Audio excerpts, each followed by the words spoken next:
Praise the Lord. நம்ம இயேசுவால எல்லாமே பாசிபிளாங்க, எல்லாமே செஞ்சிருவாரு, அவரு கண்டிப்பா செய்வாருங்க. இப்போ ஒரு மனுஷனுக்கு உடம்புல ஒரு சில ஆர்கன், அதாவது ஆர்கனே சில ஆர்கன்லாம் இல்லைன்னு வச்சுக்கோங்க, இல்லாத அந்த உறுப்புகள்ல அவர் அற்புதம் செய்ய முடியுமா? முடியுங்க.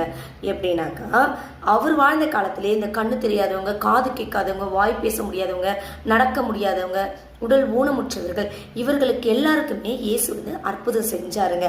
இவர் நாமத்தை வைத்து, இவர் நாமத்தை அறிக்கையிட்டு அவருடைய சீஷர்களும் அந்த அற்புதங்களை செஞ்சாங்க. நம்ம வாசிச்சு இருக்கோம். அந்த காலத்துல மட்டும் அற்புதம் கிடையாதுங்க. இப்போ பிரசன்ட் இந்த ஜென்ரேஷன் 2025 இந்த இயர்ல கூட அவரால், இன்னைக்கு இந்த நிமிஷம் கூட அவரால் அற்புதம் செய்ய முடியுங்க.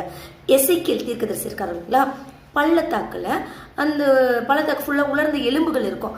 அங்க போய் இயேசு என்ன சொல்லுவாரு, அந்த எலும்புகிட்ட போய் இறைவார்த்தையை சொல்லுப்பா அப்படின்வாரு. சொல்லி அவர் என்ன சொல்லுவாருன்னா, இந்த எலும்பெல்லாம் உயிரோட ஏஞ்சிக்குமாப்பா அப்படின்னு எசேக்கியேலை பார்த்து கேட்பாரு. நம்ம எசேக்கியேல் அவர் சொல்லுவாரு, தேவரீரே நீர் அறியாததா, நீர் அறிவீரே அப்படின்னு வந்து சொல்லுவாரு.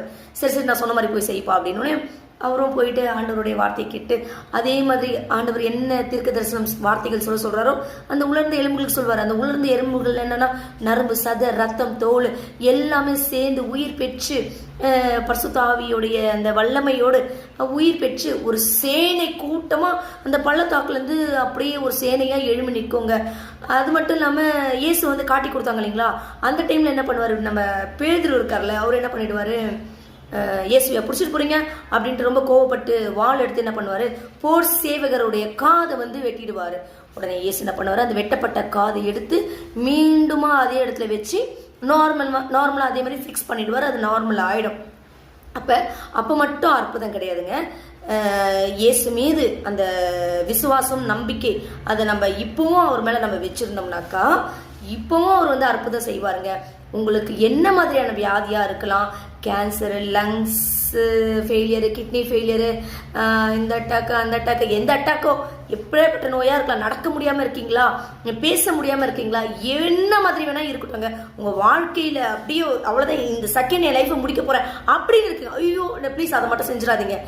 எந்த மாதிரி சூழ்நிலை வேணா இருக்கட்டும், இயேசு இப்ப அந்த சூழ்நிலைக்குள்ள கடந்து நடந்து வந்து உங்களுக்கு ஒரு அற்புதத்தை செய்வாருங்க. அவர் ஒன்னே ஒண்ணுதான் எதிர்பார்க்கிறாரு, விசுவாசம். மனுஷங்க மேல கிடையாதுங்க, இயேசு மீது விசுவசித்து பாருங்க, அவரை நம்பி பாருங்க. அற்புத அடையாளம் இப்போ உங்களுக்கு நிச்சயமா நடக்குங்க. நீங்க ஜெயமா இருப்பீங்க.